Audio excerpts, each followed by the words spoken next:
Real simple video this one, just going to show you how to unpackage your appliances neatly. So a lot of people just rip them open like an animal, polystyrene everywhere. You can actually do this in a really tidy way. Also, worst case scenario, say it's damaged, you might want to return it, and then you need the packaging in order to do that. So first of all, we just pull off the straps without cutting them open, both sides.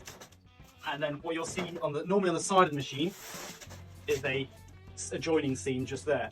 That's the weakest point, so just tear that open. Like so.